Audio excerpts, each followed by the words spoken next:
Hi everyone, welcome. If you're new here, I am Chaitanya. You're watching Chai with Chaitanya. This is a place where I talk about books, movies, and fandom. So let's get started. So, the book that I am going to be talking to you guys today is an advanced reviewer's copy of Judah Tasha's A Meeting of the Two Prophets. Sorry if that is not the right pronunciation of his name.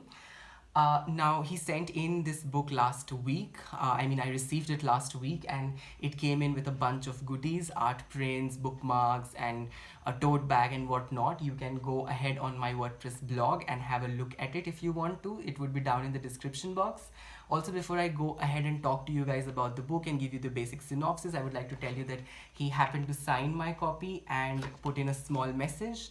I really appreciate authors doing that, especially when they are, sending it out from their end, because it just makes the book even more personal than it is. And now I would be talking a little about the plot of this book and what it deals with, and just the non-spoilery section at first, because I have a lot of things to say about this book.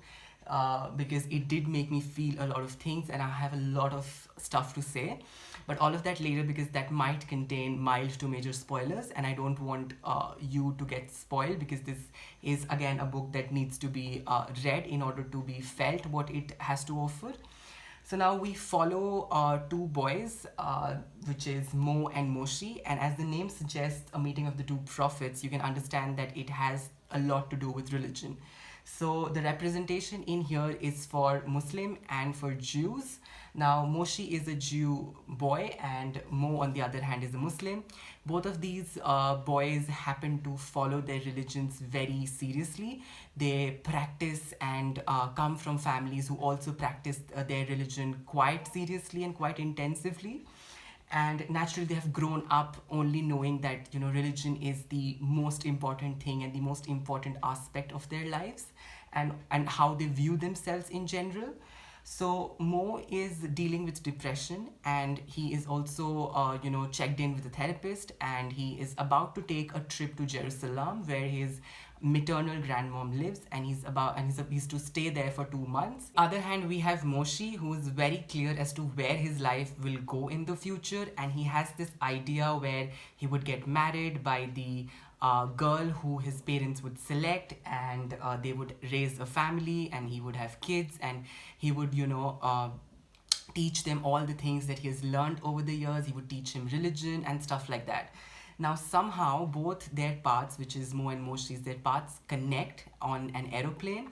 And at first, it might seem that there is absolutely no connection to it. It's just purely coincidental, and it wouldn't lead anywhere. But that is not really the case, because they meet again, and when they meet again, something happens, and something happens between these two people and among themselves, because they both find this sort of unsaid attraction or some sort of a feeling which they cannot really label, because they have never addressed it. Probably they've had it for a while now, but they've never addressed it, so they don't know how to truly handle it. So they feel that, and they don't know that why they both want to keep seeing each other.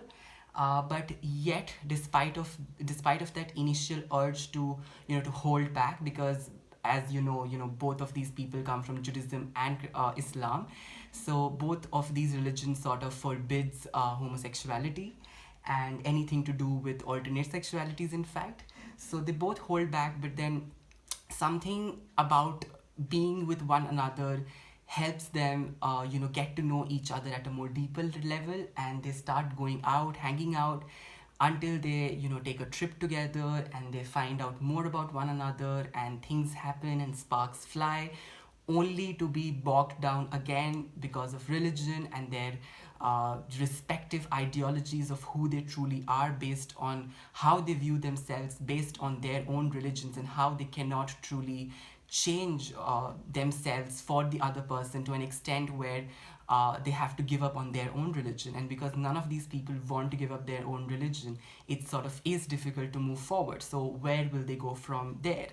So that is what the book is primarily all about, and I wouldn't give you any spoilers in regards to the fact that whether what happens in the end, whether they end up together or not, or just the whole the end point, the point for which we all read the book. I would not be giving that away because I think that this book is, as I said, is truly experienced well if you go in it without knowing a lot of details, because it would just help you, experience all of those things with the characters as and when it is happening to them.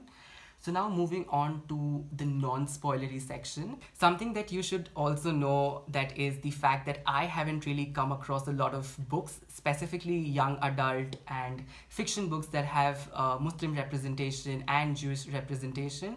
I mean, there are a lot of wonderful books out there, but then I just haven't happened to pick them up as of yet, and this is my first book. And while I have a fair share of knowledge about Islam, because India has had a history with Islam in general, and I have Muslim friends, but I have next to no knowledge, personal knowledge about Judaism. And apart from the fact that whenever I think about Jews or Judaism, it instantly makes me think of Anne Frank and about all the heinous crimes that were committed on the community in the Hitler's reign by Hitler and all the Nazi people. So that's it, and I think that that's just not a very good thing, and I'm not very proud of it. But thanks to this book, it gave me a lot of information about what it truly means to be a Jew person, and how Judaism is as a religion, and what are its its practices, what it believes in, what is the dogma, how the culture is, and how the people live their lives, the society, the politics, and everything else in between. Now, this book also is set in this place where you get to read a lot about the Israeli and the Palestine conflict, and it definitely has that political undertone as well. Now, it's not something that is explored at great lengths, and I think that's quite good, because had Judah also, gone and headed into that zone quite as often as he has with religion, then this book had the chances of becoming a very boring read for me. But because it's just very carefully, woven together, I think that this just stands out and becomes not only a read which I would go back to because I liked what it offered, but also because just to get to know more about both these religions, which I might have missed, because there are, as I said, there's a lot of information. And again, don't get me wrong, like, don't get intimidated by the fact that there is a lot of information, because as I already mentioned, that these informations will not feel a lot of informations until unless, like, you have finished the book and you actually sit down. Like, I honestly made like a YouTube check of all the new things that were coming up, like the shabu or the mikwa, or mostly the Jewish things, because it's something which is new for me and I was really curious to know more about it. Now, the second thing that I really enjoyed about this book was the fact that how romance is a part of it and it's not central to the story. So for most people, it would feel that this book is about religion, or this book is about romance. But in actuality, this book is only about exploring who you truly are, and finding yourself who you are, and getting to know where you stand in terms of the religion that you follow and you preach, and how you view yourself on the basis of that. Because see, both our characters have, as I said, they both are very religious people in general. They come from very religious families, but they both are very different by the end of the book. So they both start at a very similar points, but they both they both come together, they converge, and then they diverge. And till the time they're converging, things are all fine, things are working out, and they're trying to keep up with whatever feelings that they're harboring for one another. And obviously homosexuality is a sin, but they're still going out with it. And by the end, you get to see that when they diverge, they both tend to become two very different people, which you hadn't really expected in the beginning. So like, Mo becomes and turns into this man who truly sees who he is and what he wants, and he accepts the fact that he is a homosexual, and he accepts the fact that even though it's forbidden in his religion, he cannot really change himself just because his religion forbids him. So he believes in a more liberal approach, versus you have Moshi, who is definitely somebody who cannot really look beyond his religion, and he thinks that if he at all ventures beyond this, it would be wrong. And so he ends up settling down with a girl, and even though he probably isn't as happy as he should be, because he truly is attracted to guys, but yet he continues living the life and tries to find peace and satisfaction in it. Now, I think that this poses a very important question in front of us, because as you see that Moshi is someone who cannot give up his religion, and he cannot truly accept himself, whereas Mo makes space between him and his religion, and he accepts himself first and yet continues to sort of practice his religion. So who is right and who is wrong? I think personally that there is no right or wrong, because in matters of religion it is very difficult to say.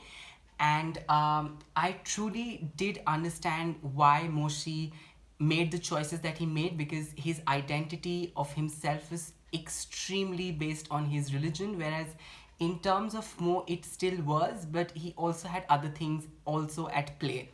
So I think that it was a really nice journey, and yes, they don't end up together, and I think for a fact it was good, because it was a refreshing change to not see a young adult novel where the two protagonists on the cover don't end up together, and they both truly find themselves, and they truly go on their own respective journeys. So that was really nice about this book. Another thing that I really liked about this book was the fact that how therapy plays a big role in it.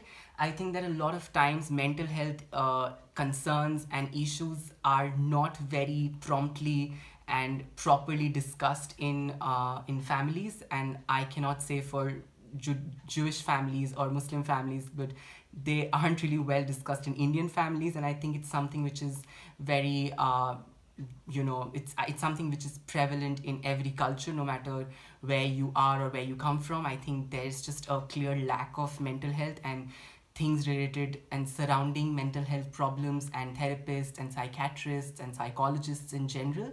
So this book throws a very positive light on that issue, and both our protagonists at different points of time, they go to therapy and they talk with their therapists, and you do get to see how they tackle their own problems with therapy.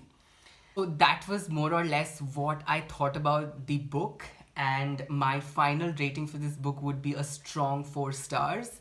I think that it definitely had all the things, all the right elements which makes a book a good read. And it also has, as I have already mentioned it so many times, and you probably would have understood it by now, that it's also very informative and educative. So I think it definitely deserves a strong 4 stars. And I would once again like to thank the author for giving me a copy of this book and all the goodies that he sent in. I would definitely want you guys to go and check out this book and pre-order it if you can. This book comes out on the 1st of Feb 2021, and it's available on all major platforms. It's available on Amazon UK, Amazon.com, even on Amazon India. So go ahead and pre-order your copy and get hold of this book and read it, because it definitely tackles a lot of important issues in a very precise, concise, and a very good way.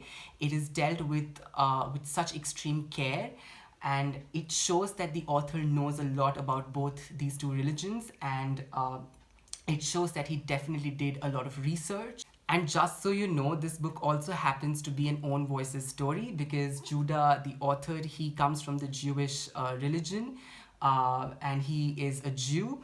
So if you're someone who's specifically looking forward to an own voices story or an own voices book, then this will not disappoint you, and you should definitely consider picking this book up. And that's about it for this one. And do let me know in the comments if you happen to pick this book up, and what did you think about it. I would love to discuss it with you, and what are your thoughts. And meanwhile, you can always find me on my socials, on my Bookstagram, on my blog, or you can always write to me. All the links would be down below in the description box. And thank you for watching, and I will see you soon again with